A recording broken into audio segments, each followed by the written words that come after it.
Hola, buen día, ¿cómo le va? Gracias por atendernos, Gustavo, muy amable, gracias por estos minutos. Primero, quisiera saber su opinión con respecto al caso Loan y lo que se ha hecho hasta ahora, Gustavo.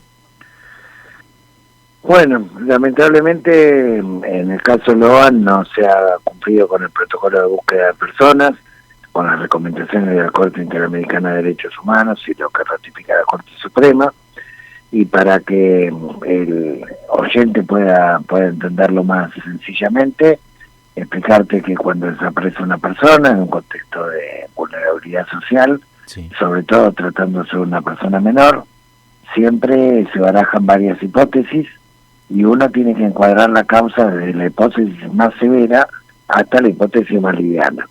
La más severa podría ser, obviamente, trata con fines de explotación, la más liviana podría ser extravío, pero vos encuadrás la causa alrededor de la causa más severa sin descuidar las causas más livianas, ¿sí? Esto significa que desde el minuto cero esta causa tendría que haber estado en manos del juzgado federal de Goya y no en manos de un juzgado de garantía provincial, por empezar. ¿Por qué en manos de un juzgado federal? Porque el juzgado federal es el que tiene capacidad para sincronizar rápidamente, nacional e internacionalmente, todo el protocolo de búsqueda. Esto implica aplicar plenamente la alerta amarilla de Interpol, no solamente lanzarlo, sino además coordinarlo con los directores antitrata de otros países, con las fuerzas judiciales federales de otros países. Esto implica también aplicar la alerta Sofía en su integralidad, que no es solamente difundir la foto del niño, sino además reemplazar a las fuerzas locales por las fuerzas federales, porque si vos estás presumiendo que puede existir el delito de trata, naturalmente la recomendación es que las fuerzas locales no intervengan por si puede haber algún tipo de connivencia, como en este caso se verificó con la detención del comisario. Y por otro lado, tenés que cerrar el pueblo, tenés que cerrar la provincia, tenés que cerrar las fronteras, tenés que lanzar la alerta migratoria, tenés que convocar a la Comisión Nacional de Regulación de Transporte para controlar todos los transportes públicos, digamos, para ver si aparece el nombre del niño. Tenés que controlar los peajes, tenés que dar alerta a Vialidad Nacional. Bueno, todo esto lo puede hacer coordinada, sincronizadamente, un juzgado federal y no un juzgado de garantía.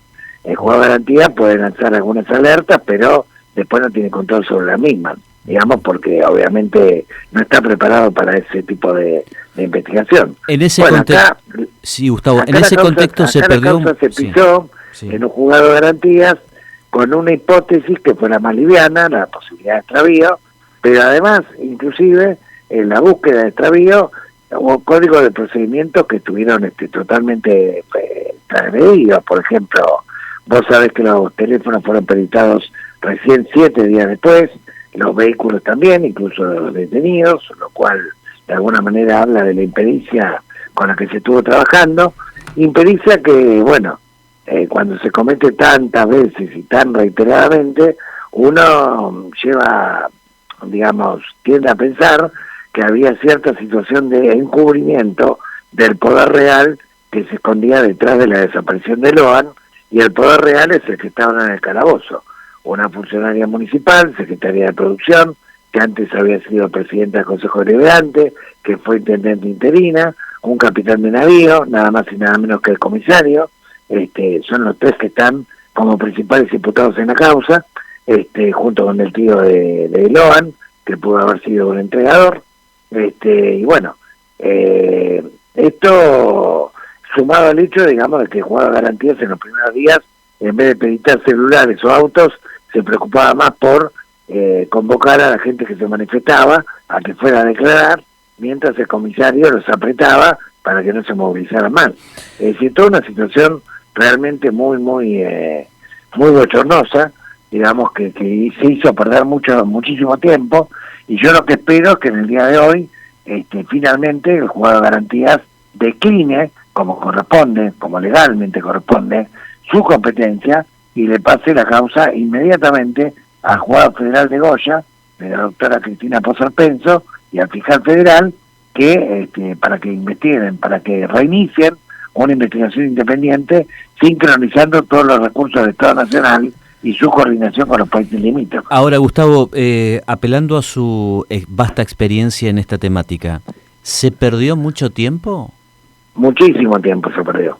Se perdió muchísimo tiempo. Las primeras 24 o 48 horas son claves y por eso siempre tenés que partir del peor de los escenarios. Mira, esto que te estoy contando viene de una jurisprudencia, como te decía al principio, de la Corte Interamericana, que se dio a partir de un caso que se llamó Campo Algodonero, un caso de desaparición de mujeres en México, donde al principio se le caratulaba las causas como búsqueda de paradero, y después llegaron a la conclusión de que en realidad las mujeres estaban siendo secuestradas con fines de explotación, pero no había indicios inicialmente.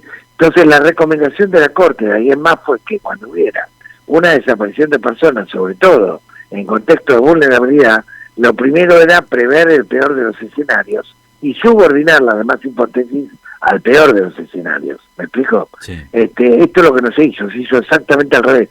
Se subordinó toda la búsqueda a la hipótesis absurda de extravío, cuando la madre ya decía el primer día que a Loan se lo habían llevado, lo mismo decía gran cantidad de gente del pueblo, lo mismo decían varios familiares allegados al pequeño, por lo tanto sobraban indicios como para poder de alguna manera tratar de enfocar la causa en buscar rápidamente, digamos, a Loan, bajo la hipótesis de que haya sido secuestrado. De hecho, cuando lanzaron la alerta Sofía de Juzgado de Garantías y el alerta Interpol, la alerta amarilla, que lo lanzaron 2 o 3 días después, era porque de alguna manera también barajaban esa posibilidad.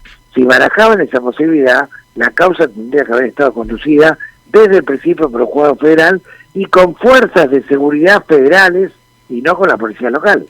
Claro. ¿Qué cree usted que pasó? ¿Lo vendieron? ¿Es un ajuste entre bandas narcos? Una cosa y la otra no se contradicen. Ajá. Una cosa y la otra no se contradicen. O sea, perfectamente muchas veces la trata parece entremezclada con el narcomenudeo, con deudas, con ajustes, etcétera. Pero yo lo que creo acá en este caso es que el niño pertenecía a una familia de extrema vulnerabilidad, vieron que estaba la posibilidad de secuestrarlo sin mayor costo, nunca sospecharon que esto iba a ser un hecho que iba a provocar una conmoción nacional, porque lamentablemente ocurre frecuentemente, no siempre la gente reacciona con la misma indignación como en el caso Loan.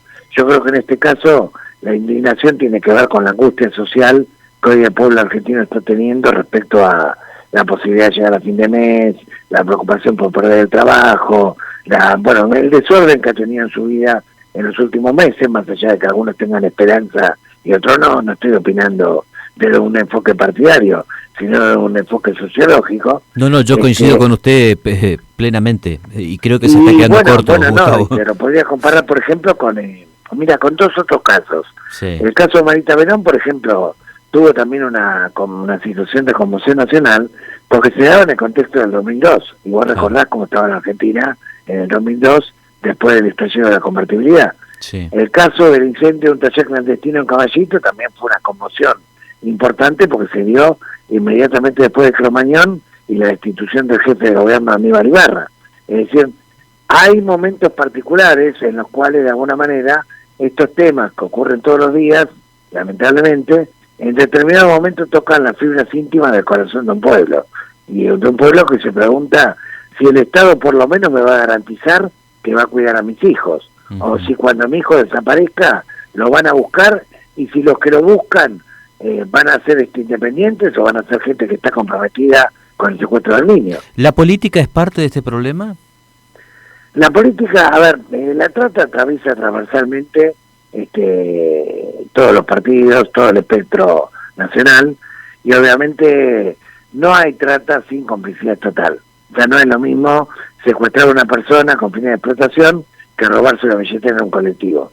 Por eso forma parte de los delitos considerados como de crimen organizado, porque requieren de una logística, requieren de una preparación, requieren de una zona liberada, y para que haya una zona liberada tiene que haber naturalmente cómplices estatales, que en este caso los tenés claramente identificados y detenidos además. La última pregunta, Gustavo, y le agradezco mucho estos minutos. Primero, Estamos en la zona del país, la zona noreste del país, ¿es la más compleja con respecto a la temática trata de personas? Sí, no, INEA, en realidad el norte grande en general, son los que tienen mayores estadísticas de denuncias de personas rescatadas. Misiones, Chaco, Corrientes, son provincias que habitualmente están entre las 4 o 5 provincias donde más allanamientos, rescates, denuncias hay año tras año. Eso tiene que ver, digamos, con situaciones de vulnerabilidad social, cercanía con la frontera, cercanía con la hidrovía, bueno, en fin, un montón de factores, en parte geográficos y en parte sociales, que hacen de alguna manera que el caldo de cultivo sea mayor. ¿Cuánto puede valer en ese mercado ilegal, por ejemplo, un niño con las características de Loan? Bueno, mirá, la verdad que yo no sé cómo lo tarifan los mafiosos. Lo único que te puedo decir es que en este momento ese mercado mafioso está a la búsqueda de niños. De hecho, un 25% de los niños, de las personas que desaparecen en el mundo anualmente, son menores, y esto habla en las claras de que hay de alguna manera una especie de consumo, violación de menores en la pedofilia, en redes de trata de protección sexual, en ritos satánicos, seguidos de que previamente tuvieron situaciones de explotación. Esto ocurre con bastante frecuencia y tiene su caso escandaloso que ha tomado dominio público internacional, que es el caso de Jeffrey Epstein. Vos fíjate, esta persona, que era una persona muy muy acaudalada, tenía una isla paradisíaca ahí en Estados Unidos, a donde concurrían ricos y famosos a violar menores, entre ellos el príncipe de Inglaterra. Impresionante. Gustavo, le agradezco mucho estos minutos. Un abrazo desde la ciudad de Posadas y gracias por su tiempo. No, por favor. Hasta luego. Suscríbete a nuestro canal de YouTube, dale me gusta, activa las notificaciones y mira todas nuestras entrevistas y contenidos en @Radio News Misiones.